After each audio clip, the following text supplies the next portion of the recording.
everybody, and welcome to another chat with Andy, the Gabby Cabby. Usually a members one this evening, but thought I'd do something a little bit different and bring another guest in who we all know. And I'd like to bring him on right now, save me sitting here bunnying. So everybody say hello to Trevor. Trevor Coult, MC. Hello, Trevor. How you doing? Hi, I'm good, Andy. Thanks for inviting me into your YouTube world. I appreciate it. You're very welcome. It's good to see you. I know we've been trying to hook up for ages. Yeah, brilliant. Bit of a rush kind of getting here. I timed it for now to give me a chance to get back, and you can see I'm still in the old karate finery. I didn't get my whistle and flute on or anything, but I'll hide the stains. How you doing? I'm doing good, actually. Yeah, it's been a busy sort of day. I've been busy doing nothing. That sounds weird. I've spent the day entertaining my son. So it's difficult whenever you get to your late 40s and you're having to play football and then cycle and then go to the woods and build a hut, and you're like, wow, So I've just had a busy day just with him, enjoying things. So it's been fun though. Can't complain. Yeah. How old is your son? 12. My young. I've got two sons. My youngest is nearly 10. He's 10 in July, but he's got so much energy. You could bottle the stuff and sell it. Do you want to play football, Dad? Do you want to go to the park, Dad? Do you want to play on the Xbox, Dad? Do you want to? I mean, I think you're a couple of years older than me. I'm 45 nearly. What are you, 47, 48? So I was 48 on the 4th of April. Okay. Yeah, I'm 45 on the 9th of July. So kind of aches and out of breath. And, oh, come on, son, hang on. But, I enjoy it. I don't wish days away, but I thoroughly enjoy having a laugh with him, and which is good. Yeah, and like yesterday, I took him we were at White Hart Lane yesterday. We were in the Spurs Stadium on a tour, walking around there in the changing rooms, looking at everything and chilling. So, oh, cool. That's yeah. I live in Margate, and there's things to do. There really is things to do, but all the stuff like White Hart Lane and museums and all that sort of stuff, you've got to go out of town really. A couple of hours up the road. We're not far from London, probably hour and a half by train, but we'll have to get up there more. But I see Russ is in the chat. Hi, I like Russ. Margate. I used to go there, the Margate. Okay. But I was based Margate. Yeah, I was based in Canterbury for about 5 years. So we used to nip down to Margate the weekend and stuff, have a few beers on the beach and just chill. Is that the barracks? You kind of go down the road and you got the barracks on the left, and you go past it, and you got Military Road, which goes up and round to the cathedral. Is that where you was? Yes, exactly. I know the very place. I forget who's there now. Probably asylum seekers, Andy. Probably. They're nicking all the military bases. They sold them. Well, what they did was they closed the barracks down, and the developers bought a lot of the Marie quarters, which, if I'm honest, the officers' Marie quarters were absolutely stunned. They were massive. So they all went privately, and a lot of the barracks went to private developers who then sit on it. They will sit on it for about 10 years until it starts to sort of fall apart, and then they'll get a government, even though they've bought it, they'll get a government grant to do it up for asylum seekers, and that's where our taxpayers' money goes, unfortunately. But I'm not here to talk about that. I'm just saying that barracks was a beautiful barracks. Absolutely. I was in the Air Training Corps as a kid. I mean, the last 3 or 4 generations of my family all served in the army, and I was going to break the mold. I was going to join the Air Force. I couldn't get in, or rather, the job I wanted to do, I wasn't qualified enough. And I was in the Air Cadets as a kid, and there was 2 squadrons. There was one in Margate, 438 Squadron, and then there was one in Ramsgate, 2433. And the 2433 Squadron was on the actual RAF base, RAF Manston. They had their own headquarters at the front of it. And in the news what's going on with Manston and asylum seekers. Yeah. 243 got kicked out of their building, and they got moved over to 438 in Margate. So you've got 2 squadrons, and one of them's gone. 438 is gone, and they've just renamed the whole lot as 2433. So a lot of history. Yeah.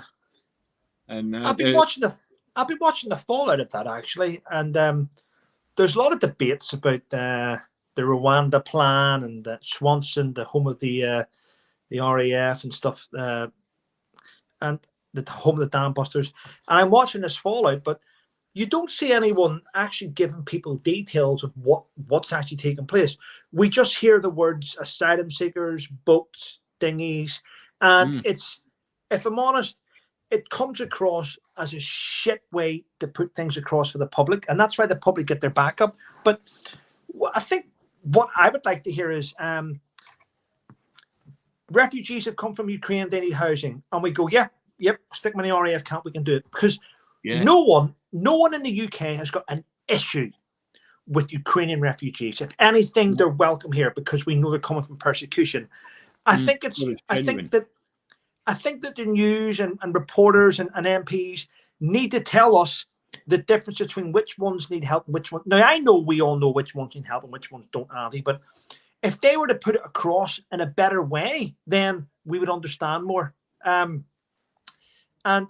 what doesn't help is, and I will say it, what doesn't help is the likes of Gary Lineker putting them all into one box. Oh, they're all refugees. Because they're not all refugees, mate. And no one's got an issue with refugees. If anything, we need to help them. But it's just the wording of it all the time comes across as very crap. And that's where the issues lie. It's always the wording. Yeah, and then when you get people sitting in Dover with cameras trying to find out what's really going on, and then they get blocked from doing what they're trying to do, you think, hang on a minute, what are you trying to hide here? I drove through Dover earlier on today, and the whole lot is behind a big metal fence, high, and you can only just see over the top of it. And it's obvious what it is and what's going on there, but they take great measures to try and push it out the way, and that gets the public's back up as well. But so, I mean, a lot of what comes over the channel, it's fighting age young men, and you get the occasional picture of a woman or a child just to make it look good. But apart from that, it's very worrying. But again, that wording makes you go, what? Fighting age males, right? To be honest, a fighting age male is anyone who's a teenager plus. Let's be honest with you. But those words as well, they're fighting age males, and that's again another thing that's put out there by the media to sort of make us all shit ourselves. But Dover used to be a beautiful place. Down that part of the country, stunning. If I'm honest, I don't think it would probably be stunning today, though, with the amount of stuff that's going on. But anyway, here we've been completely different subject now. But so you definitely are Andy the Gabby Cabby. So you drive a cab, yeah? Yeah. So you must know, all right. You've probably been all around Canterbury then, haven't you? Yeah. I've been all over the place. I mean, I've been cabbing for 12 years now. It's airports I do now, but I've done all sorts of places: Canterbury, Dover, Deal, all round mine. London, I've been there. It's a nice part of the world. That I used to walk down the hill from the camp, walk down the hill to the bottom, and I'm trying to get the right direction. I'd walk down the hill to the bottom, follow the road right down to the bottom of the cathedral, go past the pizza place, and down the cobble street to Casey's, and then start my pub crawl. I know the place, yeah. Beautiful place though, Canterbury, stunning. Yeah, I went to Canterbury University. There's two universities in Canterbury, UKC right at the top, and Christchurch in town. And UKC is where I went, and it's right up on what they call Tyler Hill. And they've got, I think, about 5 colleges there, all with student accommodation in. Back in those days, you could get a pint for about £1 something. Probably the next cheapest to be a naffy on an army base. That used to annoy us, though. That used to annoy squaddies because being based in Canterbury, they didn't need soldiers' money. They had so many different universities and colleges and students and foreign students that they could turn around. If one of your soldiers messed up in a nightclub, they'd just go blanket ban, no squaddies, and they didn't need your money. Whereas other towns need money of soldiers, where Canterbury doesn't need anything. I mean, they've got so much, and you end up having to you end up from going to a pub to drink to like going to the wine bar, like ha-has, and yeah. Well, you could literally start from one end of the high street and right up to the other. There's pubs, nightclubs, restaurants, all sorts of things. They're all completely different names now to what they were when I went there. I went out a couple of months ago with some friends. I'm looking around thinking it's all different.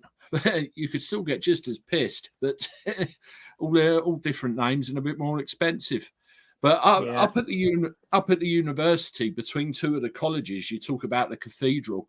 If you wait till late at night and you stand there on a clear night and you got the cathedral all lit up, it's probably one of the most beautiful things I've seen in this area. And you can just see for miles right across the city. Absolutely gorgeous. It's beautiful. Yes. It's a stunning place. Oh, yeah. How long were you in Canterbury? I'm trying to work this out now.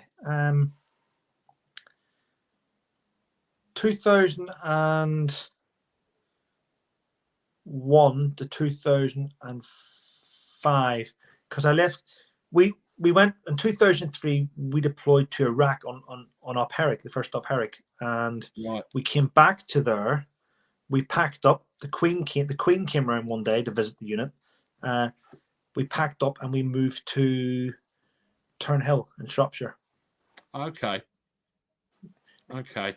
Yes. I lived in Canterbury when I was at uni for about a couple of years, but it was the late 90s, so probably just before you were there, but probably very similar still. As I said, my dad was in the army, military police, and I did an airport run the other day, and I was talking to this guy. He must have been 72, 73, something like that. And he said to me, "Have you lived in Margate all your life?" I said, "Yeah." And I said, "My dad left the army in the mid-70s, moved down here." "What did he do?" "I was a military policeman." The guy perked up and said, "I was a military policeman." Turned out he served in Northern Ireland the same time as my dad. He was in Colchester the same time as my dad. More than likely served in Germany at the same time as my dad, and even knew his name, and they were in the same Provo company. So I think there's a connection there. I'll find out more when I pick him up at the weekend. Did you give him a discount on his fare? I didn't. I should have. That's my answer every time. I know. Oh, yeah. He didn't give me a tip, though. There's his discount. Well, there we go then. Yes, he didn't give you a tip. So, yeah, exactly. Shame on him. Shame on him. Yeah. But it's the first red cap I've had in my car that's remotely connected to my father. I thought, wow, what a small world. I've had Navy, Army, Air Force, all sorts of, ex-veterans that I've taken. I could talk to them for hours. I mean, I had one guy who's an ex-submariner. And he had two funny stories for me. One of them, down in Portsmouth, they've got the old escape tower. It's not used anymore, but it's the big, tall escape tower where they train submariners in escaping from stricken submarines. And they put them in a chamber, pressurize it, open it up, and then the people inside have got to swim to get to the top to simulate an escape. Well, he said to me, "Have you ever been in a chamber with 12 other blokes and one of them farts?" He said it's the most horrendous. They said, if anyone's got a problem, knock. And, and there was a dozen blokes going, let us out, let us out. It was funny. And the other story he told me as well, the submarine they were serving on, they got a new commanding officer. whose surname was Lightoller. I don't know if you know the name Lightoller. Lightoller, Charles Lightoller, was the senior surviving officer from the Titanic sinking. And I heard the name Lightoller and thought, shit, let us off. Lightoller was actually Charles Lightoller's grandson, and turned out he was the best CO they ever had. I think this Lightoller actually retired a rear admiral, so he got quite high up. But all sorts of stories. I love it. I've done that. I've done the submerged helicopter drill training for that, and I didn't like it. I failed it. And in a way, is that the dunk tank where it goes in and flips over and darkens? I failed it, but the way I did it, I passed, because they were saying, okay, you're in the helicopter, put your seatbelt on. Okay, so what's going to happen is it's going to drop, shake, drop, and then it's going to go underwater. When it goes underwater, stay in your seats. It has to turn upside down, and then, only then, under the seatbelt and swim out. You've got to come out this door. I'm like, yeah, okay.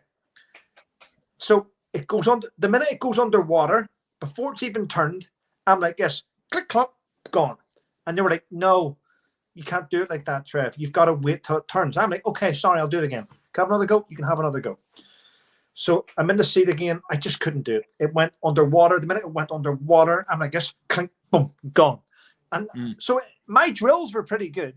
However, I knew that I would panic upside down, and psychologically, I couldn't get my head around, why am I waiting for it to turn upside down? Why don't I just go? So I failed it. In real life, you will go. Get me out this fucking helicopter. Do you want to know why, though? Do you want to know why you've got to wait for it to go upside down before you go up out the way? Go on. The rotors. Yeah. Good point. But when you're training, there is no rotors. But in real life, there would be. So in real life, I would have cut myself in pieces. Only half of you would have come up. I know. My dad will not get on a plane. He will not get on a helicopter. He's like, no, I'm not doing it. And he said in the army, you were told, get on that plane. And he said it's probably because of that. I'll get on a plane if I want to get on a plane. I don't know if there's any more to it, like training that put him off or anything like that. But they're trying to talk him into going to Australia with my stepmother for a month to see some relatives. And I keep joking, I'm going to take him to Southampton. He can sail first and meet her down there. But he might do it. He might overcome it. But it's probably the army again. Yeah, he will. It'll probably take time, though. It takes time. How long has he been out the army? Oh, years. He came out in, he joined as a boy soldier, boys service in 1965, because what he wanted to be was a policeman. And at school, he was a right pain in the butt. And he might be scared of heights, Andy. Say that again? He might be scared of heights. You don't even know. Possibly. But he was told at the time he could either be a police cadet or join the army. And he thought, I'm fed up with school. So he joined the army. Did nearly 10 years there, then joined the police afterwards. He came out in 75, something like that. Because he did a tour in Northern Ireland, and I think they were going to do a second tour. And he was coming up to the end of his 9.5 years colour service, and he no, I'm not going to go on. And he asked if he could finish in Colchester, which is pretty much where he started, and ended up finishing up there. Do you know what unit he was in, by any chance? The only one I know is 156 Provo Company. 156, yeah. They're still going pretty strong. They're based in Colchester, yeah. Yeah, because I remember in Iraq there was an incident with some military police that was surrounded in a jail, weren't there? And they were 156 because my dad wrote to the commanding officer and, said, I'm former blah, blah, blah, and I'm really sorry to hear what happened. And he got a reply back from the CO, which he thought was, pretty cool. I remember that. Some years ago now. That was... Would that be 2003? 2004. That was in a place called Alamara. I remember that. Yeah. Right. Yeah, that does ring very true. That.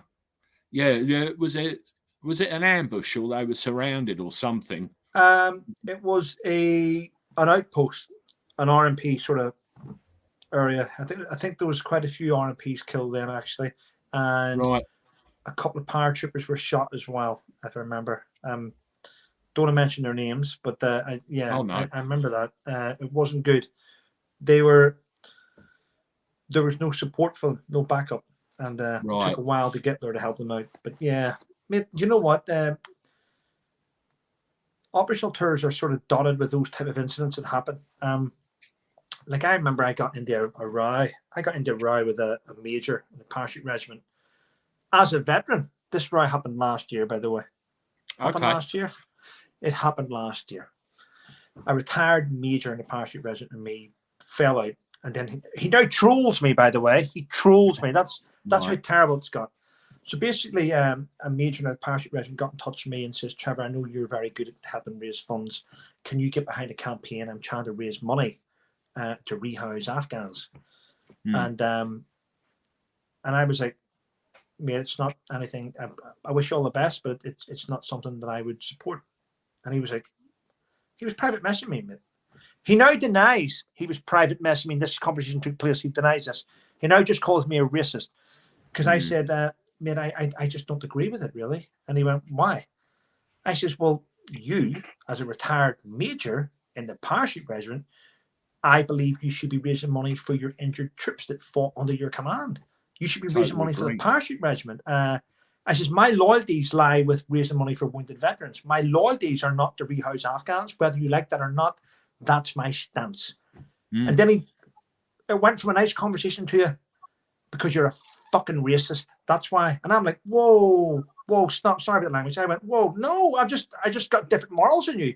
And then it went on for months and months and months. Trevor got lost in Afghanistan. He had to be rescued by the Afghan army. Trevor's a fraud. Trevor's a racist. And I'm like, you're meant to be a senior major in the parachute regiment. Wow. And then people started seeing the fact that you're unstable. But the fact is, mate, I know about wounded guys. The operation you're talking about with the RMP and the paras got injured. So my loyalties lie with the things that I care about. The same way your loyalties lie with the things that you care about. And just because you don't care, the weird thing is in society is just because you don't care about someone else's things that they care about, they then class you as anti them. And I'm not anti you. I'll go and have a beer with you. I'll buy you food, but my loyalties lie here, and I want to do this, and you do that, you know. And it's just I just find things weird today on social media that, you know, it's like eggshells everywhere you go, isn't it? Yeah, I mean, the word racist, it really pisses me off the way racist gets flung at you. Just, you know, I've said something you don't agree with about a subject. Oh, you're racist. It's a fucking sham. You know, it's like the meaning has been forgotten. I don't agree with, you know, these guys coming over the channel. Oh, you're racist. I'm not going to help Afghans you're racist. You know, why? Why am I racist? Because, truthfully, because politicians have used the word too much. This all stems from politicians. Politicians use those words to attack. This side of the house will use those words to attack that side of the house. That side of the house will use those words to attack this side of the house. Those words are picked up. There's cameras all over the House of Commons, House of Lords. It's picked up. It's in the media. It's spoken about on TV. He said racist. So next thing you know, we're using those words because we're having it projected towards us. And then, for instance, this will sound weird now. I've got a 12-year-old son I told you earlier on, playing football with him on the PlayStation 5. He's playing football, FIFA, right? This is true. I listened to this. This happened about 2 months ago. I remember hearing it, and I went, what? He's playing football. He gets a slide tackle from Gary Lineker playing football. Right. And I heard him say, racist. And I'm like, what? Why'd you say that? Because he took a ball off me. I said, you don't even know what the word means, do you? No, it's people use it that. And I'm like, Sebastian, and I had to explain to him this. I said, you don't use words like that. you can't just throw it around because something that you don't like has happened. That's right. That's right. And then, do you know what he said to me though? Go on. But I'm using Gary Lineker, Dad. And I went, so why did you say that there then? Because John Barnes tackled me. And I went, fucking hell. Really? Do you know what I mean? So kids understand the concept. They just don't know the right place to put these words in.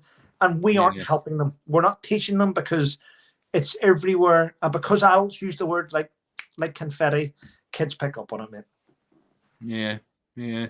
Well, my boy, he doesn't say racist or anything like that. He screams and shouts if he gets like tackled by somebody. He really doesn't like losing. Well, no kids like losing. However, I'd like to point out, dads don't like losing either, and neither do mothers. Mothers and fathers are competitive. Absolutely. I used to take my eldest to snooker and pool. He used to like snooker and pool, so I never used to go easy on him. I always used to play as well as I could because I wanted him to try harder, because I think you try harder in life, you'll get on. Yeah. And he said to me the other day, because of what we did when he was a kid, there's a whole generation of his friend circle round here that play snooker because of me taking him and him taking his friends. And they're all very, competitive, and thought, oh, okay. So I've started taking my little one, my 10-year-old, see if he picks it up as well. He's not a bad pool player, actually. Good. Well, here, question for you. So you've got your kickboxing, the jogi on, yeah, right? Uh-huh. So, yeah, karate. Sorry, karate. So does that mean then that you drive a cab, you're doing karate? Does that mean that somewhere in the past somebody jumped your taxi and didn't pay, and you just thought, fuck this, I'm going to learn to fight? What it was, I've had a couple of bits of grief as a taxi driver. Yeah. But the reason I started karate, my eldest lad, who's now 19, he's more into boxing than karate. He did karate, and I was sitting there watching it. And at the time, I was like, fat, unfit. And I thought I could enjoy that. And I went up to the sensei, who's a friend of mine now, and I said, what do you do to start? And he said, simple, just turn up. So I did, and the rest is history. But it gives you a lot of self-confidence. It mellows you out, and you kind of evaluate things in a different way. It's kind of hard to explain.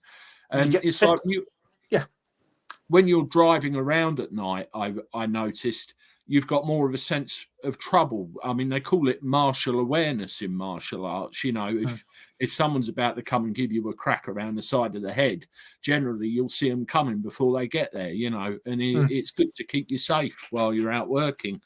And I did have a big gap because there's a guy there now that's a black belt who started just after me. And I had a big gap because when I started my business, it just completely blew all my time away. I didn't have any time for anything else. And I went back to karate later, and I absolutely love it.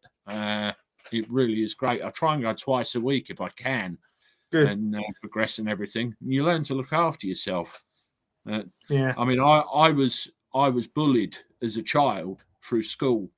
And whenever either of my kids have any trouble, I really get the arse. I'm like, I won't put up with it. And I'd encourage any child, get some kind of self-defense under your belt, because it'll do your self-confidence some good.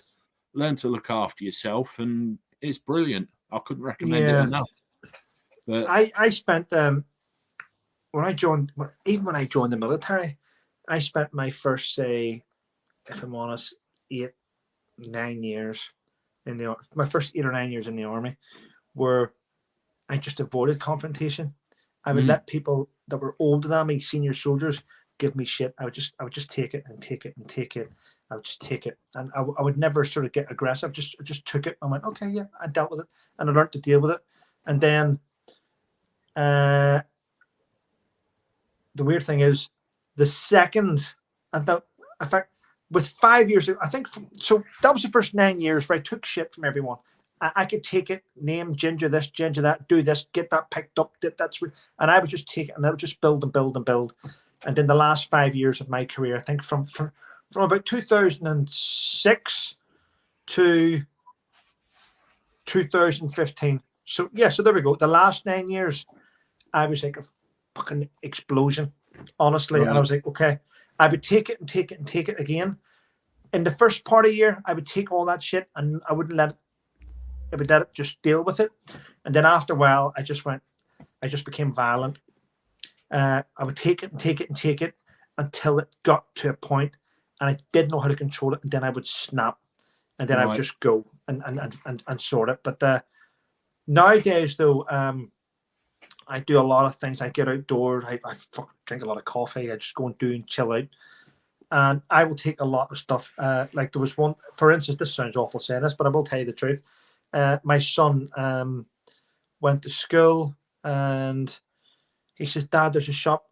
I shouldn't have done it, but I did do it. Dad, there's a shop near my school and it sells, this is going back about 4 months ago. It sells those tins, it sells bottles of Prime. Yeah, I know. And I'm like, okay, son, how much are they? Rip off. But he hadn't had one. And he wanted one. He says, I think they're £6 or £8, Dad. And I went, there's a tenner, son. Get yourself one then if you want one. Okay? He went, oh, thank you. And on the way home, I mean, my PTSD exploded this day, by the way. So he came home and I know he's due in just round about 4 on the button. So I usually walk down my steps in my flat with my dog and go and try and meet him. And he came walking across and his head was down, he was crying. I'm like, you okay? No, upstairs. I says, you all right? What's up? A boy, and one of the older boys on the bus, on the stop just before he got off, took it off me. I went, he took what off you? He took my bottle of Prime off me, Dad. I says, okay. Do you know where he lives? He went, no. At this stage now, I'm starting to explode me inside. So I walked across to another veteran I know, a female veteran I know lives across the road, lovely woman. And I walked across to her and I says, is your son in? Blah, blah, blah. And she went, yeah. I says, hi, do you know who took that off my son on the bus? Because he got off the same stop as him. He says, yes. He says, yes, I do. Can you just tell me whereabouts he lives? And his mum was fuming. It's just happened. He says, yeah. So he goes, he lives in that house over there. I went, okay, you sure? Yep. So I walked over to the house, knocked on the door, and the mum comes. I says, hi, I'm sorry to bother you, but your son stole something off my son on the bus. And she went, what? Your son stole something, your son stole my son's drink off the bus. You sure? Yep. It's had it confirmed by 2 families now. Can I have it back?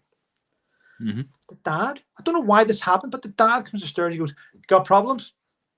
I'm like, no, not at the minute. I want to get something off your son, then I'll go. What's your problem, pal? I says, first of all, I'm not your pal. Okay. So go away back up the stairs and just give me the stuff that I own. Give me the stuff. And the mum's like, what's, and she called him in. And the dad's like, what? And I'm ready to explode anyway. And she called him in. She goes, did you take something off someone on the bus? Yeah. Why did you do it? I was only messing. I said, you don't steal off other kids. Who never stole? I said, I've told you to go back up the stairs. And the mum sort of went, are you Sebastian's dad? I went, yes, I am. And she went, okay. And she turned around and she says, Davy, just go away and leave it. I'll sort it. Mums know how to do things. Dads are like, we're all, don't get me wrong. As far as if I was in his dad's thing, I'm sticking up for my son the way I was doing it with my son. But I just, I snap. I find myself snapping when someone does something to someone I care about and I love. I find that I'm starting to build, the water's boiling and it's just starting to go. And usually I try and walk away. I don't smoke or anything, so I just try and walk away and try and cool down. But if someone keeps going at you and going at you and going at you, you end up just going, listen, if I snap, it's not my fault. You know, I'm going to end up in a psychiatric ward. Just leave me alone. Yeah. We have a joke in my house with the kids. My wife tries to sort things out first of all, and there's a joke. I'm in a glass case, and on the front it says, "In case of emergency, break glass." So she can't sort it out. She says to me, Andy, fetch. And then I go and sort it out. But my dad was the same. I was just looking at some of the comments here. Benny Hill says, to be honest, when someone calls me pal or mate, it depends on the delivery. You're right, Benny, and I agree with that. That's a good question. But whenever someone says, whenever someone comes down the stairs at you and goes, have you got a problem, pal? You know that they're becoming aggressive. And that's straight away, I'm like, yes, I do. Yeah. So if someone goes, is there a problem, pal?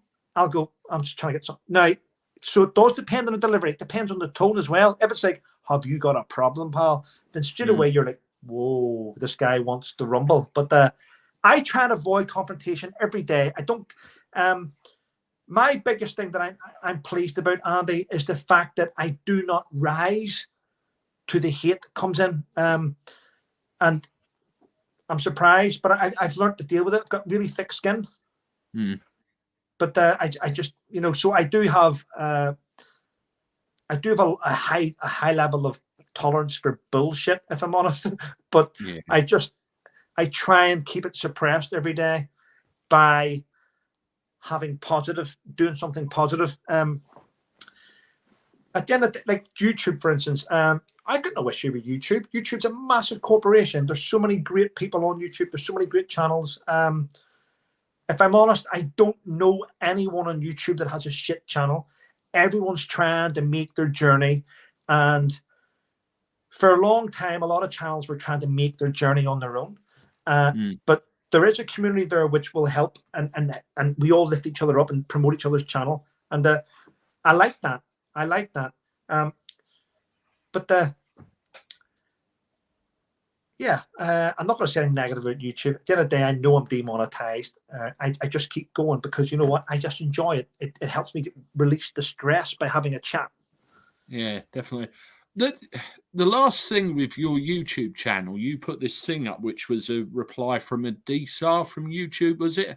And about 98% of it was redacted. I thought, what the hell's that telling you? Has there been any further progress with that, or? Yes, it went with the Information Commissioner. So I handed everything across to the Information Commissioner, who went and dealt with that with YouTube. Right.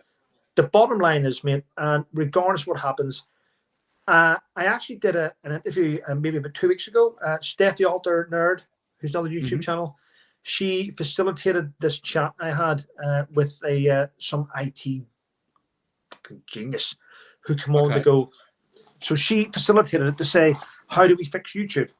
How do we do this? So there was a guy who was high up in corporation, and we had this private three-way chat, and we discussed how to move YouTube forward and the issues. And a lot of things that I discussed, which came from the Information Commissioner, were the fact that YouTubers do not have a direct link to someone to help fix their channel if something goes wrong. Right. So he took all these notes and he was working things out. Is there any other things that we could do to improve this? I says, yes. I says, in the future, if someone doesn't like something on your video and they flag your video and they say, or one of your videos is mass reported, YouTubers need to know which video that is, rather than say, we have give you with strike, or we've give you a warning, or we've done this. And you sit back and go, okay, well, I've got 250 videos. Which one is it? So YouTube in the near future are going to produce something which will let YouTubers know in their studio which video has been flagged and the time bracket for the bit that's been flagged. So it helps creators move forward and rectify things without worrying about. So even though I've been demonetized and I'm staying positive, it's had loads of fallouts, which, as far as I'm concerned, are going to help YouTube move forward. And I've been trying to do little bits behind, but it is what it is, mate. At the end of the day, I ended 700 videos of mine. Every video ended with the same thing. Oh, and by the way, Harry is still a ginger canut. And I said that in 700 videos. So no wonder they got pissed off at me in the end. He still is, by the way, but I just don't say it anymore. I just don't say it. There's a friend of mine that's trying to teach me old market speak, language. And he said, K cuffing tinnock. I said, what the hell's that? He said, it's market speak. It's all backwards. He said, it's a fucking cunt. I thought, oh yeah, so it is. You just reverse it all, and no one knows what you're talking about. Ah, But, well, yes, unless your subscribers all know what it's about, and then eventually right, it gets leaked out. But yeah, mate, it's all about tone. It's all about tone. And I used to swear every second word in my YouTube videos, and I know I shouldn't have done it. But you know what? no, Do I regret it? No, I don't. It is what it is. It is what it is. absolutely. I did as well. And sometimes I'd have a full-on rant, you know, FFF, FFF, CCC, CCC. Yeah. You know, you drop the odd one in every now and again, but you can't now. Oh my God, my mother's here. Good. Jean Whitehead, Avon representative. That's my mum. Hi, Mum. Your mum's an Avon representative. Yeah, she did it when I was a kid, and then she took it up again later on in life, and she's been doing it on and off for years. Well, get her to send you some products and take that shine off your forehead.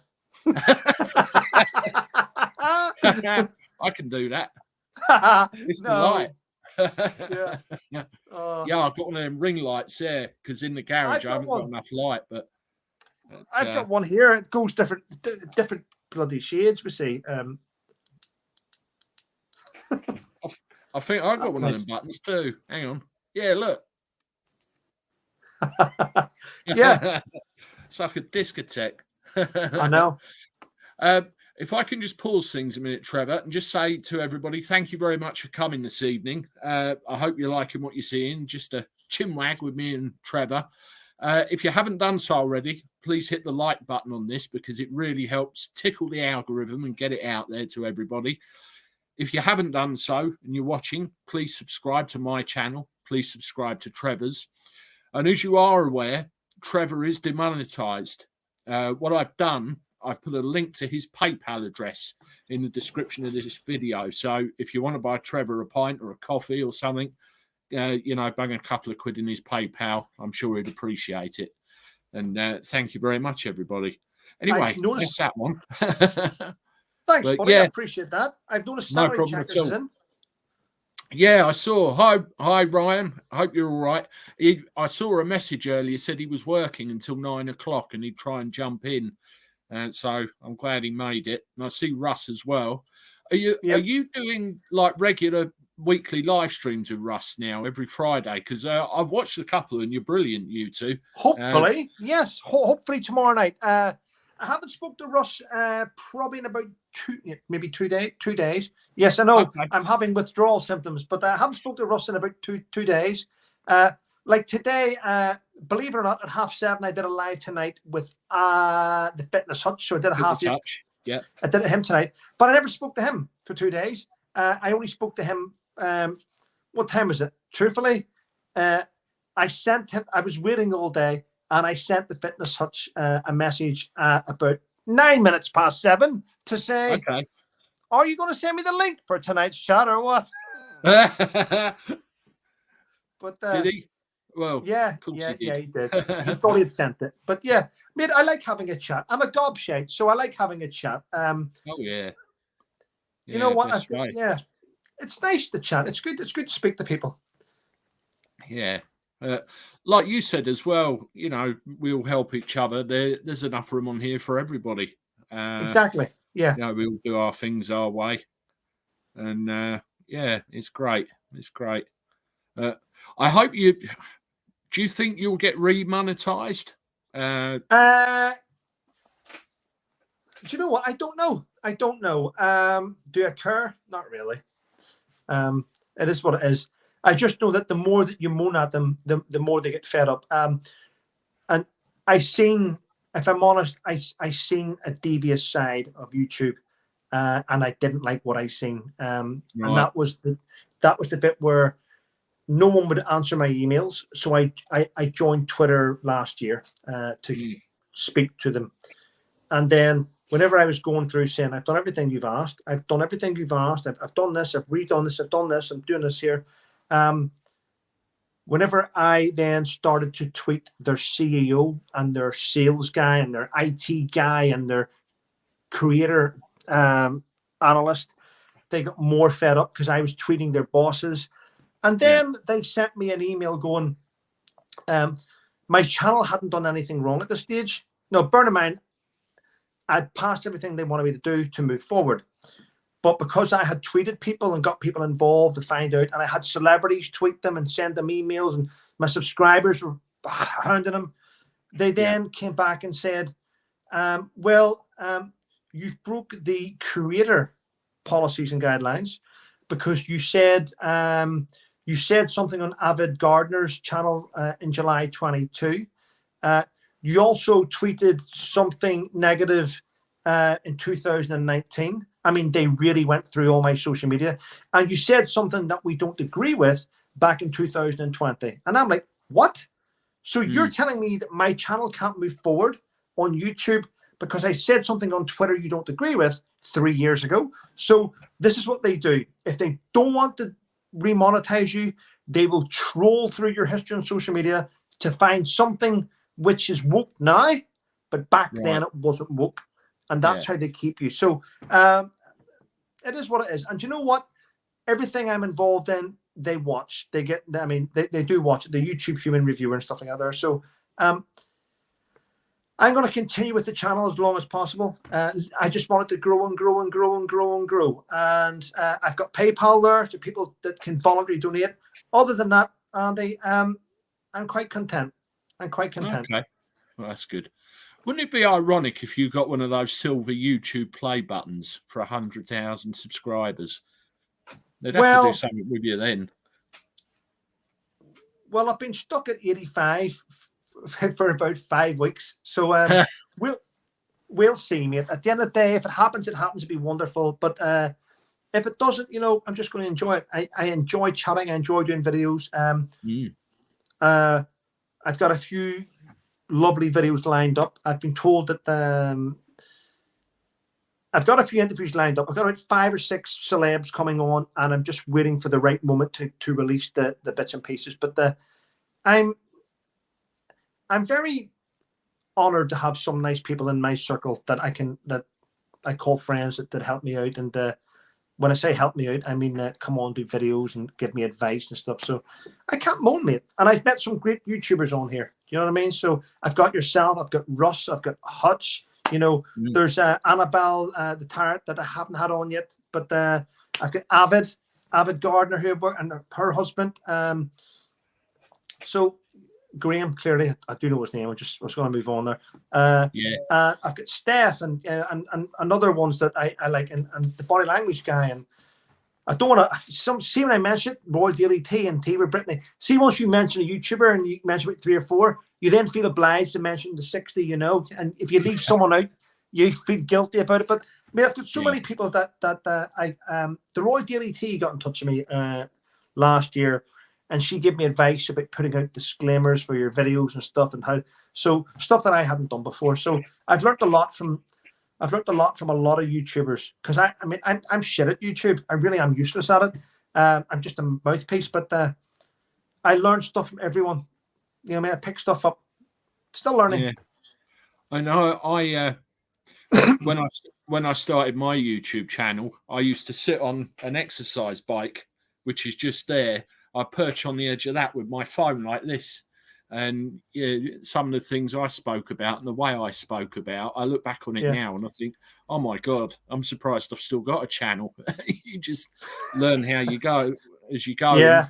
You see what happens with other YouTubers as well. If they cross the line, you know where the line is, and you can have a toe over it maybe every now and again. But there's I get emails, all sorts of emails as you do, and there's lots of information people want you to get out there, put in front of the public, and you read some of it, you think, shit, I can't say that on YouTube. So I'm not going to mention this YouTuber's name because it's doing you a disservice, if I'm honest. But there's only one YouTuber out there who hounds me daily with their stuff, and they send me about 50 links. Trevor, look at this link, look at this link, look at this link, look at this link, look at this link, look at this link. And I'm like, no, I want to do this. Can you push this? Can you push? And then it's the same YouTuber every day. And I used to do it for them, but now it's become like it's become like a task. I have to get. It's like I'm getting set a task every day to sort this YouTuber's channel out before I even do anything, and I'm like, no, it's just too much. And I did send him back a message going, listen, I do love what you're doing, but this isn't my channel. Why am I having to pick which thumbnails to put on your videos and what titles and this? I'm like, listen, you need to do this yourself, or else it's my channel. Yeah. But I mean, Russ is. Do you know what? Russ has got what 4,320 subscribers, and I tell you what, his videos are probably, if I'm honest, his videos are more in depth than mine. I mean, he's got a green screen. He knows how to do this shit. I don't even know how to do any of that stuff yet. I really don't, and it's quite sad that I say that. But whenever I do my videos, he edits it and does stuff, and I'm like, okay, well that's great, but I sit and do my videos, and do you know how I do them? I get up in the morning, I sit down, I do the breakfast for my boys, my dog and my son. I look on my phone, I go through today, I type in today's news headlines, I go through the headlines. This is exactly how I do my videos. I write down the bits that interest me. As you can see, there's a bend in that. See that bend? Yep. That goes on my phone stand below my phone. I do my video, I hit record, I do it in one take, no editing, and upload it straight away. I don't know how to edit, so I do everything in one go. There's Russ. Russ is sitting there like Bill Gates. You can do green screens in StreamYard. Yeah. I mean, but not on phone. Only on iPad. Only on computer. Yeah. And laptops and that. I mean, I could put a mansion house behind me, but the problem is if I move, then it all disappears. So I tried playing with it. I thought, sod that. It's too complicated. I'll leave Russ to that. He seems to have got it. But it's very, very similar. I mean, I've got my mobile phone and I use a thing called Kiddie Master, where you just literally drag and drop and everything. And all of my videos, the images ended up backwards. So I have to flip them around. So you see the Sainsbury's carrier bag the right way around so you can read the damn thing. And then I just upload it, and it's all one take. Talk. There's somebody that sends me daily news articles, which are all very useful, so I can pick out of there. Or I go and look myself and do 4 videos a day if I can. Apart from yesterday, where somebody's cab exploded, and I had to go and rescue them. I was supposed to do 2 airport runs last night. Best way with my job. Double bubble, take someone up, bring someone back. It's double money on one lot of fuel. Makes sense. Yeah. And what happened, I get a call in the afternoon, and one of the other guys that I work with said, Andy, we've got a problem. Can you help? I'm sat at home with my son. I said, no, I can't. And he's like, oh, fuck. And off he went. 5 minutes later, my wife walks in the door, and I said, are you home? She said, yes. Oh, great. So I got back on the phone. I said, I can help. It's okay. And what happened, this guy was driving down the road off to Luton Airport, and the bonnet on his minibus wasn't secured properly. I think the latch was dodgy, and the bonnet flipped up while he was overtaking a lorry, smashed into the windscreen, blew it to smithereens, and scared the life out of him. Thankfully, he was okay. He ended up sticking his head out the window so he could see, and got himself into the hard shoulder. And I had to go and take on his job and go and get the customers home that he was supposed to do. Interesting day. Wow. And, I had an overnight one at Gatwick as well. I had to sleep in a car park for about 4 hours up there in between jobs. So a very long night. Happens like that. But again, like YouTube with taxi firms, we all help each other. And, exactly. It's got to be done, doesn't it? Yeah. Absolutely. Just have a look at some of these comments, because we've been gassing away and neglecting the folks. So let's have a look. As I said, everybody, don't forget, hit the like button on the chat, and give Trevor a subscription if you haven't done so already, and obviously myself as well. Trevor's channel needs to grow and go up, and I'm trying to hit 40,000 subscribers. I think I'm about 700 away or something like that. Mine's going up, so I'm really pleased. that Sainsbury's bag is mine. I think they're fighting over my Sainsbury's bag. There's blood nose. Who's Benny Hill? You've got Benny Hill on here. Have I seen? I know. I know. Benny Hill turns up every now and again. It must be the namesake. It's a good name. I used to love watching Benny Hill. It's a shame now that if he was arrived today, he would have been cancelled. Oh God, yeah. Yeah, the lefties would have taken great pleasure in that, wouldn't they? He'd have been gone. Oh yeah, I know.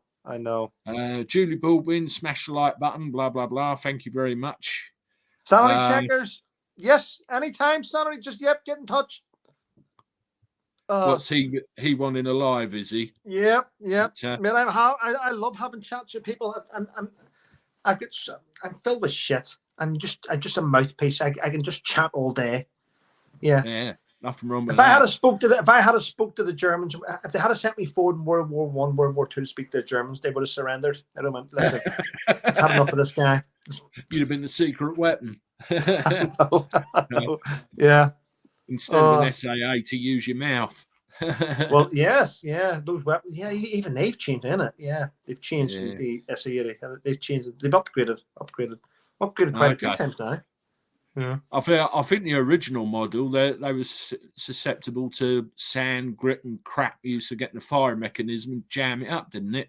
Yeah, it did. They changed it. They took it in and had a look at it, and they brought out they changed the cocking handle and the working parts, and they brought out it was the LLE5A1, then they brought out the LLE5A2, which was a lot easier, and it was a lot better as well. It was a lot better to use. Yeah.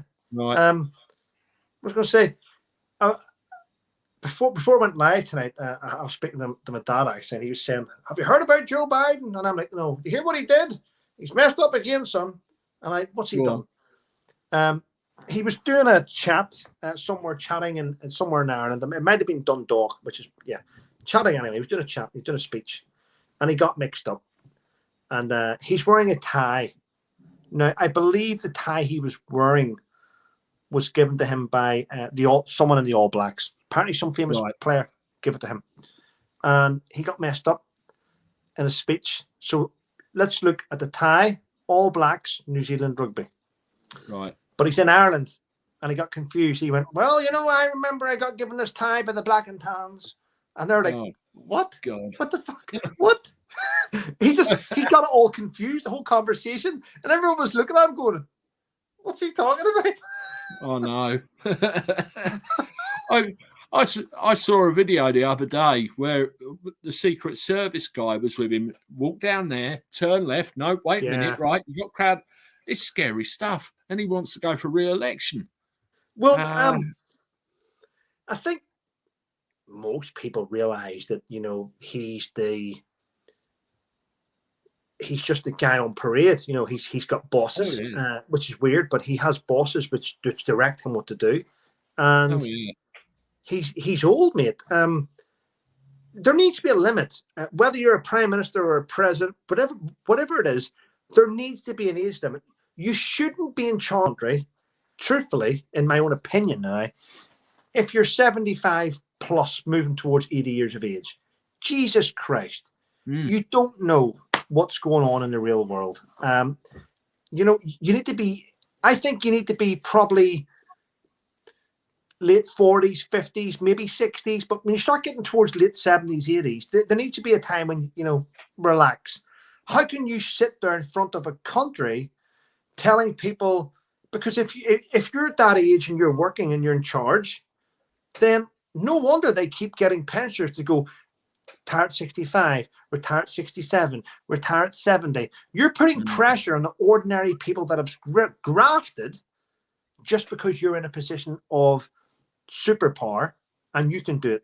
Which, when you're in that position and that age, nothing is difficult for you. People do everything for you, but you're expecting people to keep grafting, and we can't do it. And today they want people to work longer and not get their pension, while the youth don't want to work and want to go to university and get everything free. Oh, no. I know. So this is why you're grafting day in, day out to cover every bill, to cover things. And it's getting more and more difficult for ordinary people just to cover the cost of living. I mean, I talk about a lot of that on this channel Yeah, with all the bills and everything, and I think the system's trying to work against you and grind you into the dust, and it's like gas and electricity. Let's say I want £400 a month off you to pay the bill. You can stick it up your arse. You'll get 200. Take it or leave it. yeah. It's no difficult world.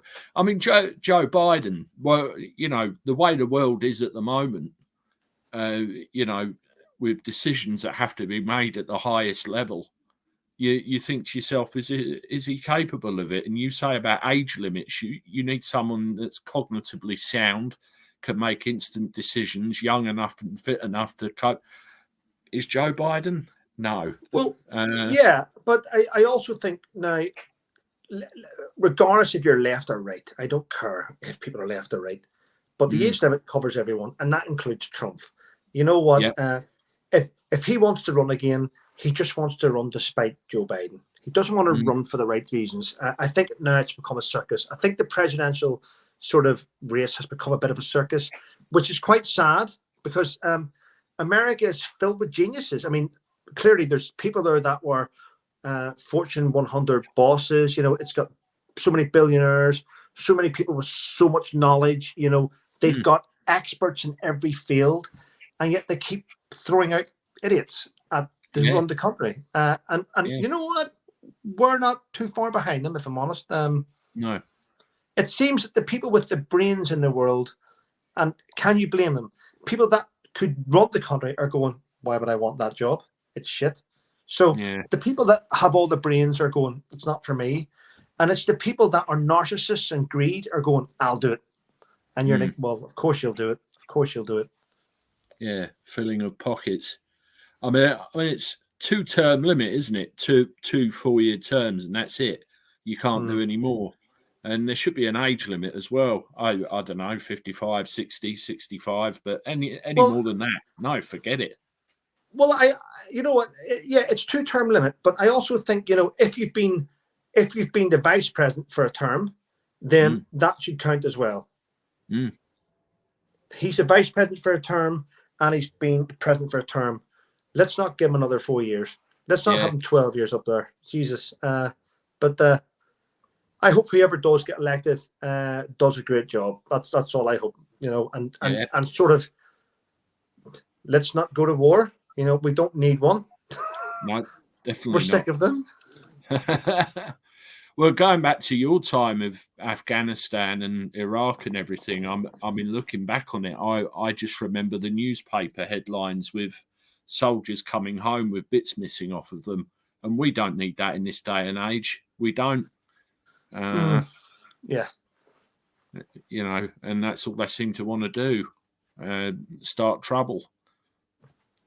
Well, as it depends. Yeah, I agree with you. No soldier wants to go to war. No one does. It's not a good thing. It's shocking to be involved in it, but that's hindsight. When you're a young soldier and you train 5, 6, 7, 8 years to do a certain thing, and all of a sudden someone goes, "There's a chance to do it." You're like this. Let's go. Yeah. That's your mindset. Let's go. And you're all like, this company to get there. You train like hell. I mean, it's like a fine-tuned professional football team. An infantry platoon that trains day in, day out for the inevitable. By the time you're about to, whenever you get off that plane, whenever that plane comes into that area and you feel the warm atmospheric weather hit you on that plane, it's like a wake-up call, and you're like, no one really talks on the plane. And see, once you come into land and you feel that pressure and the hot air, no one speaks. You're all in your own little mind. You have your kit. You know where you're going. You get your bag. You wait. You're waiting. You're like a fine-tuned professional football team, and you're just waiting to get your weapon, waiting to get your ammunition, and waiting to go and do your job. So, yeah, no one wants to do it, but once you know it's inevitable, Jesus, I haven't worked with guys in theatre, no guys that I thought were shit. I mean, everyone that I worked with in different platoons, different units, everyone, we all train off the same pamphlet. We have the same doctrine. We have the same tactics. We all know what we're doing. Some of us are more switched on than others. Some of us are fitter than others. But other than that, I could go and filter into a parachute regiment platoon. A par can go and filter into the Kings.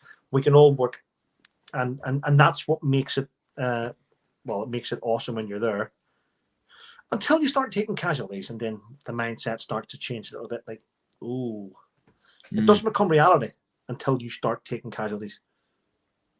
Yeah, that's what I remember seeing. Obviously, from the point of view of being safe and sound back here, and I just read and I thought, why are we doing this? Why are we committing a generation to this? It went tits up though. There was a lot happening. I think we sent over guys to Afghanistan in 2001 after Twin Towers and things. The Americans wanted to get involved, but whenever we deployed in 2006, I was working in Baghdad at the time, and I remember there was a lot of negotiations happening, and senior officers going in for meetings in Baghdad and doing it through like satellite communications, having things, and it was the Afghan government at the time were under pressure from the Taliban. I remember the fallout from this, and we were being lined up, three power being lined up to deploy to Afghanistan to help out. And as we were think that we were getting deployed, we then, Stuart Tootle, the CEO of Three Power, flew us all out to Oman to get used to the type of temperature and atmospherics that would be like, and the ground would be the same. And we spent, I think we spent a few weeks there learning how to use radios properly and call in faster to drop bombs on specific targets. And we worked together, bringing in fire support. We had every asset we had in Afghanistan, we had it in Oman, and we just practiced. And I remember one day in particular, actually, there was like a little shitty cookhouse. It was quite small. You had to go in and like different timings, so it was too small. Mm-hmm. And I remember Stuart Tootle coming in and saying, right, he called us all in, whole lot of us. He says, right, there's been developments in Afghanistan. And we were like, okay. It's now been confirmed that we are going. And we were like, right. And you could hear a pin drop. He said a group of Canadian soldiers went in to have a shura, a meeting with the Taliban. And they were, as the troops were outside, all around support, the senior commander went in to speak to the Taliban. They cut his head off and rolled it out the door. Jesus. And that was like, fuck. So that was like, there was no going back from that. There was no going back for that. It was like, we're going. We need to go. And then that was probably, see, people say, oh, you shouldn't have went. You shouldn't have went. You went and invaded a country. But we weren't. The Afghan government asked us to go to help them to defeat the Taliban. But many years before that, the Taliban were like the Northern Alliance, which we used the Northern Alliance. We helped equip them. And then the Northern Alliance went to become the Taliban. They had all our knowledge. But whenever they cut the head off that officer and rolled it out the door, that was a declaration of war to the West. And next thing you know, we're flying in to try and rid them. So there's a lot more to it. People don't know the ins and outs of it. People go, oh, you invaded this, you should have went there, you should have done this. But there was a lot more things happening, which whenever we were told why we were going, we knew exactly why we were going, to defeat them and to kill them. And so that was it. If we could capture them, then it would be better if we could capture them first. Capture them, bring them in for exploitation, find out what we can to move to the next guy and so on. But it was just difficult because it was like landing in Afghanistan with one of your hands tied behind your back where you couldn't use certain rules of engagement because we needed permission from Downing Street. And then we had to, we're in the middle of a battle. Can we switch rules of engagement? No, you can't. You have to wait. You have to. It became a shit show, mate. Right. It went back to the 80s, didn't it? You know, we were told they're the enemy, but you say the Northern Alliance. I mean, there's talk of CIA funding and all sorts of stuff going back to the early 80s. and it's quite a deep issue, isn't it? And you can trace a history of it back probably 40 years. It really is that far back. But who we got here? Have a super chat just for the sake of it. Oh, and name is Scottish. Mackay. Thank you, Kay, for the £5 super chat. I appreciate it. And we get the name right. Mackay, Scottish. Hey, we've been gassing for an hour and 10 minutes. That's cool. Let's have another look at some of these comments. Handy Andy, I love his name. If only the human race could get along a bit better. Very, very true. Yeah. Well, the thing is, we in the UK we're very lucky that we have so many resources. Now I know Ukraine has a lot of resources, but you can't go to Afghanistan and to stop the local population from growing poppies and heroin, because that's what they grow to make money. They sell that to buy wheat and rice and food and bread. But if you're going to go to Afghanistan to sort of rid them of their own resource, you need to give them something else, which brings in just as much money. And we didn't even have that plan. We just went to go, well, we must stop this because they're using the heroin and the opium and they're using the opium and this and poppies to buy weapons in the black market. You're going, okay, well, let's stop it. So then you arrive there with like 30,000 troops and you've saturated the area, and then the commanders are going, but if we get rid of it, what do we give them? Well, we have them. Let's employ them to work in our camps. But that's not going to work, is it? So we never really had a plan, mate. We didn't have we never do have a plan. It's all these politicians have plans. They know that they need to suppress politicians need to suppress a certain country or a certain resource so another resource can get higher and richer. It's a game, and cannon fodder gets it on it. And who gets it? The soldiers go out there and they get shit on when they get there. When they come back, they're shit on by a side of society that says they're killers and baby killers, and then it's like, well, then we must accept refugees. We went there, we must accept refugees. Okay, so we went there, we'll accept refugees.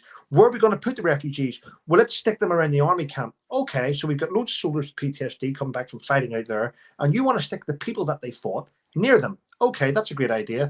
And then no wonder soldiers go a bit mad and go, well, what is this? I'm walking down the street, I've got a guy in front of me wearing a burqa and a dish dash. I'm starting to panic. But why are you panicking? Why are you panicking? That's racist. It's not racist. My brain's not working right. I'm seeing a guy dressed in the same shit that someone blew up in 4 years ago where Tony lost his legs. So we as a country do not look after our veterans. The public support veterans. I get that. The public support them, but a lot of them are broken because of what they've had to go through. And then when they come back here to settle where they are, they're then at the end of the queue. You are a priority for a house. Am I a priority for a house? Oh, yes, Mr. Coult, you are a priority. We've got you down as priority.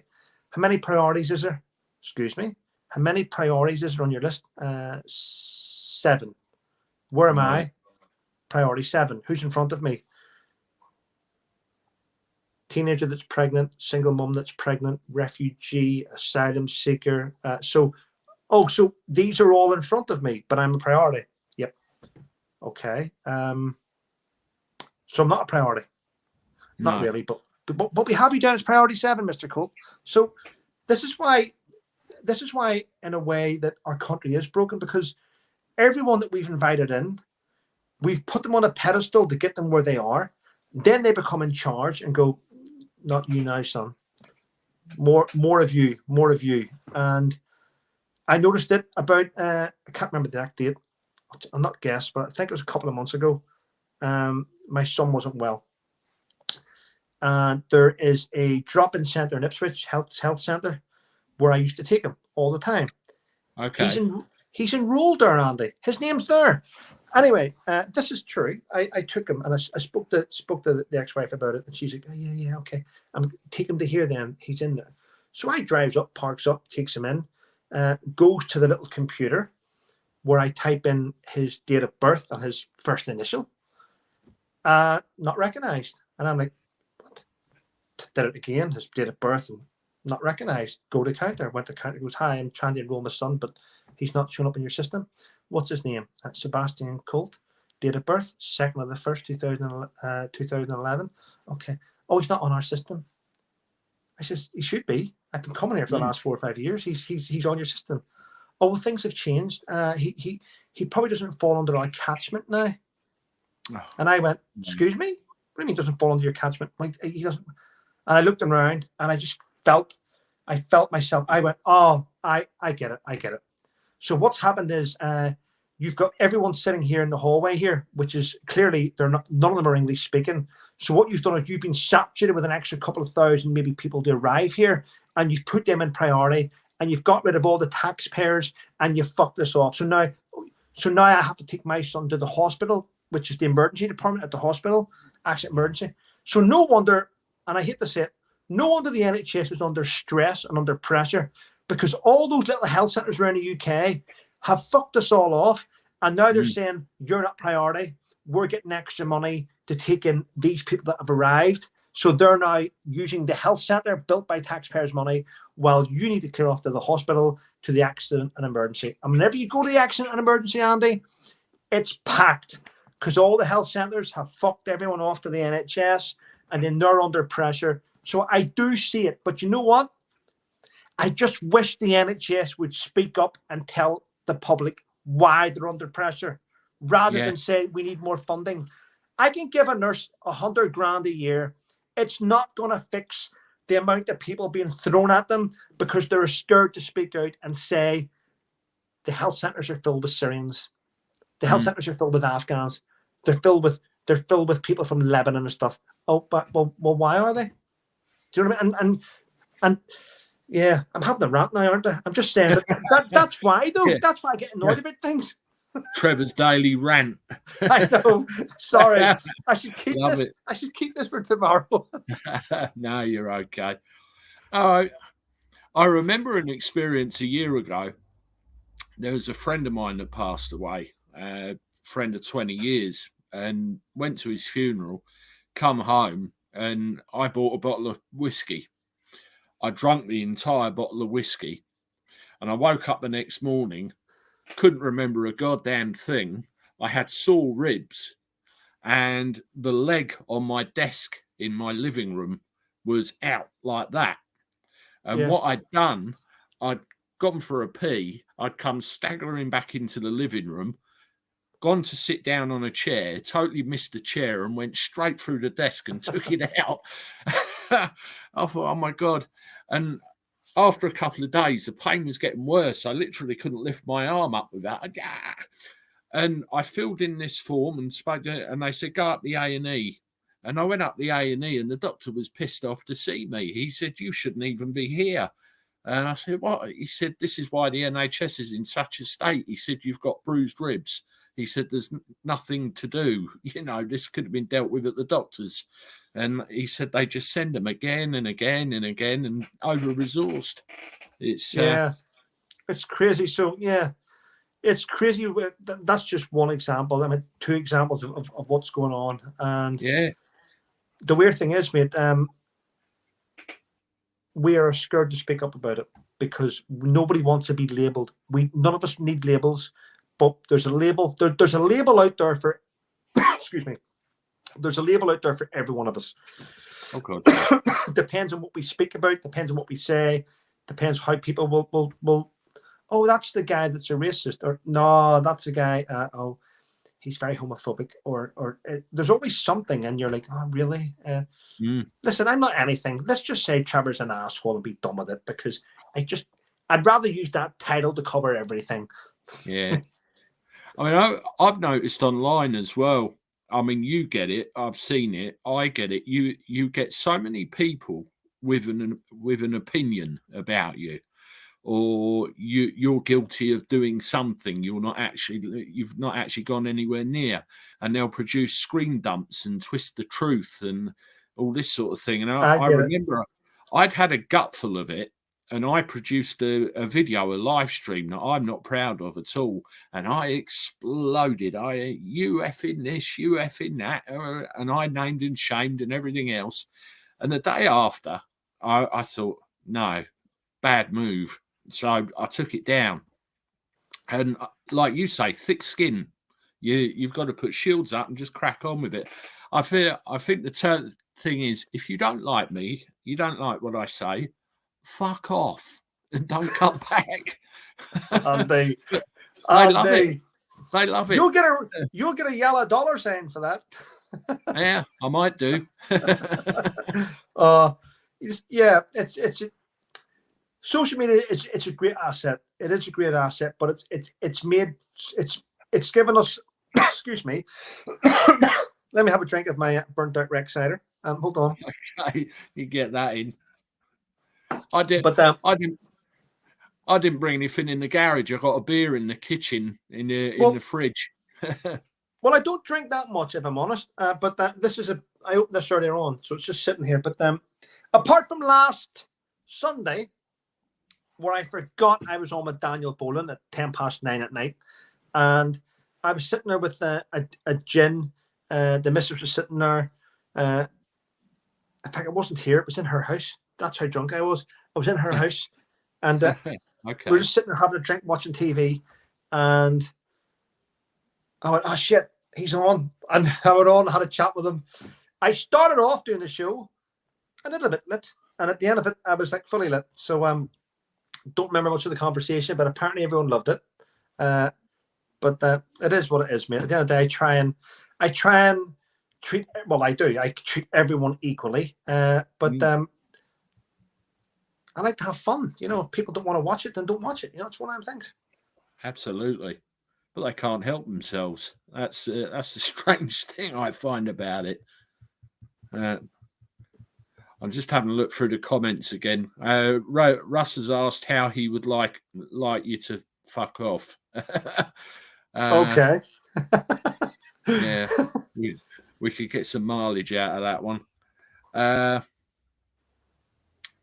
What's this one? Says 78. Our accents here can all change very dramatically with even just 5 miles. That might be the end of a conversation somewhere. Don't forget, everybody, this is the Chinwag with Andy and Trevor tonight. Thank you for joining us. Make sure you hit the like button on the chat because the algorithm loves it, gives it a tickle, and it sends this thing everywhere. Make sure you subscribe to Trevor across at his channel and also mine as well. And also, don't forget, Trevor is actually demonetized. And, you know, if you want to donate to him via PayPal, then his address is in the description of this live stream. I've put that in there if anyone wants to do that for him. So thank you very much. But there's so many comments we've missed and just sitting here gas bagging for ages. Well, I've been looking at the comments all the way through there. Okay. I have been looking at Watering's on. Trevor, I'll do off-screen one with you eventually. Yes, you will. Yes, we had a chat about that today, didn't we? EB, that was great, Trevor. It's all good. Brian. Don't know who that was. Factual breakdowns in the chat. She's like one of my longest subscribers. She's been here since day dot. And there's a few of them in here actually. So that's great. And Judy Baldwinson. Judy Baldwin, yeah. The fitness hutch is in. I've just done a chat with him not too long ago. Excellent. Well, that's it, isn't it? We're all the community, you know. We're all linked and we all jump on each other. It's great. I've got I can't even say it. Frugal Stew, who's a friend of Funky Prepper. I've been talking to him, and I'm going to get him on here and do a live stream. So that's another one that I've got coming up in the next week or so. I've just got to pin him down to a date. So that'll be cool. I think he's all about saving money and, you know, trying to live as frugally as possible. I can't say frugal. It's ridiculous. Frugal. Yeah. Frugal. I've never heard that word before, but I am going to Google it. Excellent. But I want to kind of wrap it up at an hour and a half, if you don't mind, Trevor. Of course, mate. Of course. One of the things I want to mention, going back to veterans, I mean, you're talking about homeless veterans, and I get the impression. I mean, how long did you serve? 20 years? Not shy of. I did 21 years. 21 years. Well, I spoke to my old man about this when he retired from the police force as well. And you get in the army, the regimentation, the routine, the discipline, you know exactly where you're going and, you know, how you're doing it. And your life is all kind of there for you.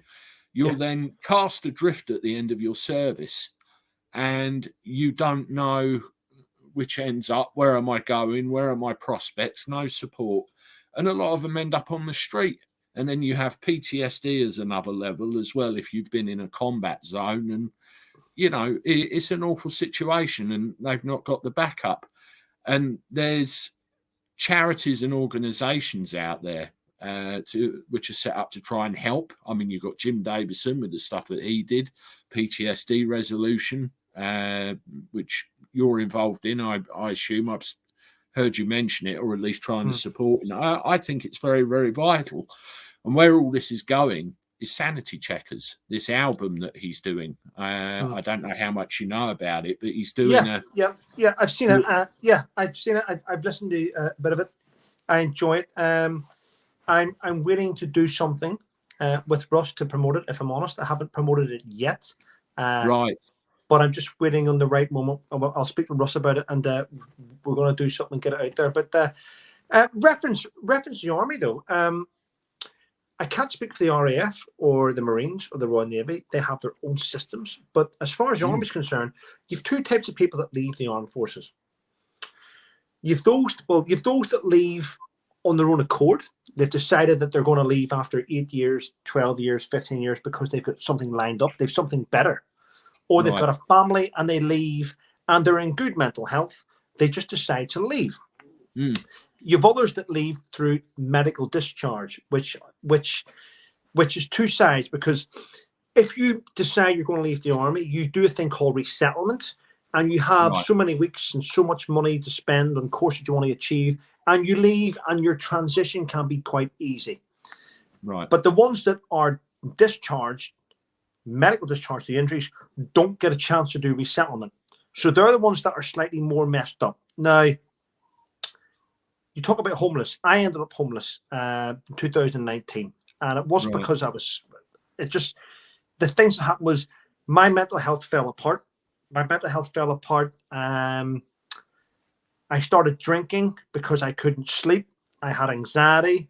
My memory was messed up. I couldn't think straight. I had nightmares. I was always on edge because in my head, I see every incident that I took place in. I see people dying. I see people missing limbs. It's always there. It's like a reel of camera in my head that I switch off and lock away. But whenever I need to, I bring it out and I let people know what's on that camera. And that's constantly going on the camera. So this happened. My ex-wife had tried her best to get me the help I needed, but I couldn't because I was ill. I didn't know I needed it. And one day she just cried and says, I don't know where to go with you. I don't feel safe in the house with you. Now, bear in mind, actually, Andy, and I will say this, I was married to her for a decade. Never once lifted my hand to her. Never once treated her badly. But I was, without knowing it, psychologically abusing her. Right. Didn't know I was doing it. I'm not violent towards women, never have been, but I was saying things and doing things which she was like, what she didn't understand. So I psychologically abused her for a couple of years without knowing it. And in the end, she's told me about this, and I just looked at her and I cried. I went, okay. I took the key off my house key off my key ring and I handed it to her. I says, the day that you feel unsafe in your own house is the day I need to go, and I apologize. And I got out and I went and slept in the little van that I bought, and I slept in that for just driving around, not knowing what to do and trying to get my head, while I'm driving, breaking down, crying, not understanding what's going on in my head. And I ended up just parking up in Rendlesham in the forest and just spending days living in my van. And at this stage, I didn't really have a bank account. well, I had a joint bank account, but I was just Right. I was just scared to take money out of it because I thought that if I was taking money out of a joint bank account, it's money that she would need for my son and her, and I didn't want to do that, so I ended up with no money and my world. So yeah, so Christmas Day 2019, I was staying and I was homeless. I didn't know what to do. It wasn't a nice time. And then Safa, actually, Michelle Turner, who works for Safa as a caseworker, got in touch with me. And she went, "What's wrong?" I went, "Nothing." She said, "What's?" And I had a chat with her. And she says, "Listen, Trevor, Safa have just put money behind the Premier Inn in Felixstowe, and you're booked in there. Go and stay there. Unfortunately, there's no food because pandemic's on." So Right. I stayed in the room in the Premier Inn for about 2 or 3 weeks. But yeah, I hit rock bottom, and I understand that homeless doesn't just come from the fact you leave the army and you don't know what to do. It can come to the fact that when your mental health breaks down and things you've been involved in, and blokes are too proud to sort of they just walk away from the family home and they leave everything. And we don't want to leave the people we love, but we end up doing it because we don't know what else to do, and then you become a statistic. Yeah. It's not nice.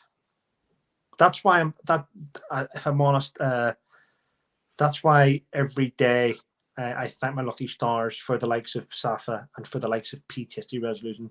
PTSD Resolution took me on as an emergency case in the new year of 2020. And I did loads of sessions with Debs, who's now a friend of mine, my therapist. And I mean, I hold her high regard. But the work that they did to fix my fucking head was...